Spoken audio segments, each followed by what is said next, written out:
Alright guys, Assalamualaikum dan salam sejahtera. Bertemu lagi dengan video selanjutnya daripada Abang Ras. Video isu kali ini guys masih tentang pengeluaran pencarum, pengeluaran akaun 1 KWSP Aisina yang telah diumumkan pada 2 Disember ni.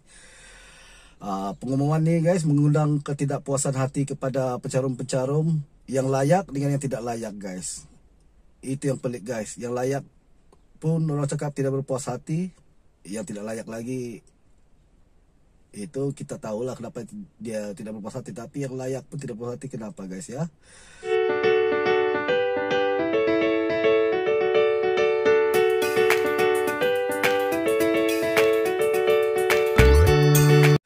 Oke guys, macam ni guys. Untuk ulasan ke-1 guys tentang kelulusan permohonan di mana kategori 1 guys ya. Perkara nombor 2, ahli yang masih bekerja tetapi telah mengalami pengurangan gaji pokok sebanyak 30% ke atas selepas 1 Mac, yes ya.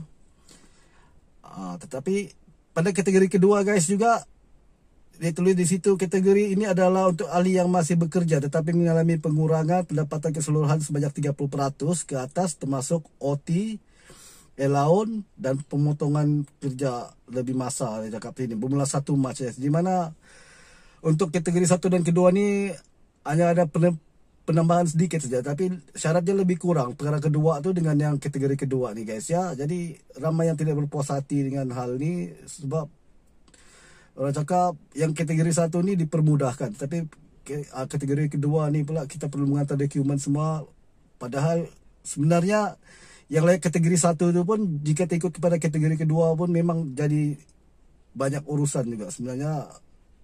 Kalau diikut kategori 1 ni hanya perlu memohon ya, mereka akan mencek di periksa di data KWSP kita. Tetapi jika mereka tergolong dalam otomatik golongan kategori kedua, mereka kena antar slip gaji semua lagi, apa lagi bukti lah itu. Jadi rumit keadaannya, tidak macam iLestari ya. Lagi satu guys, kenapa pula yang layak ni pula tidak berpuas hati guys ya. Macam gini guys, ahli yang layak ni guys, orang cakap untuk yang kategori 1 ni, mereka ni hanya perlu memohon dalam talian oleh Aisina bermula 21 Disember guys, dan pembayaran yang untuk ahli yang layak bermula pada pertengahan Januari 2021 guys. Kenapa mereka yang layak tidak berpuas hati guys untuk kategori 1 ni? Sebab guys mereka ni sudah tersepit dari bulan 3 lagi. Bulan 3, bulan 4, bulan 5, bulan 6, bulan 7, bulan 8, bulan 9, bulan 10, 11, 12 kita kasih tarik sampai ke bulan 1, bulan 2 lagi guys ya.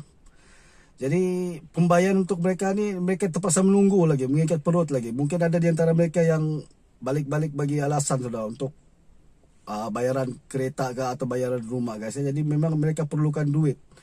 Duit yang mereka perlu ni sebenarnya adalah duit mereka sendiri guys ya. Jadi menimbulkan rasa tidak berpuas hati kepada mereka guys. Apatah lagi untuk kategori 2 guys. Kategori kedua permohonan dia dibuka guys pada 11 Januari 2021 guys. Dan pembayaran dia akan dibayarkan jika layak bermula daripada hujung bulan 2 guys ya.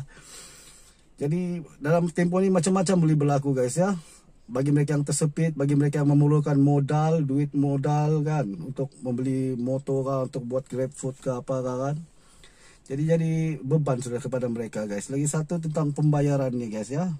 Tentang pembayaran balik tu mulai potongan akaun 2 tu macam tidak ada jugalah orang cakap isu. Tapi untuk jadual pembayaran daripada yang layak ni itu 100 baki 100 di akaun ni, yang mereka harapkan guys ya, jika lulus 10.000 dibayar untuk mereka 10.000 terus lump sum. Tetapi sekarang ni dibayar untuk 5.000 dan dibayar 1.000 setiap bulan.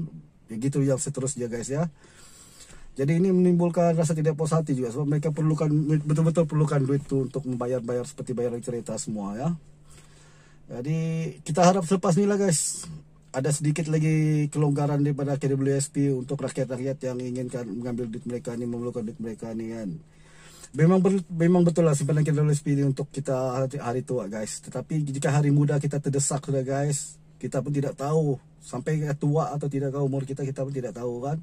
Tapi sementara kita masih muda ni ada sumber daripada kita pinjam dekat Along, pinjam dekat kawan-kawan minta sepi, kita pinjam dekat Along, semua kan lagi masalah daripada kita guys, bahwa kita gunakan duit kita sendiri, betul atau tidak guys kan. Jadi ini setengah ulasan daripada saya lah, 2-3 ulasan nih kan.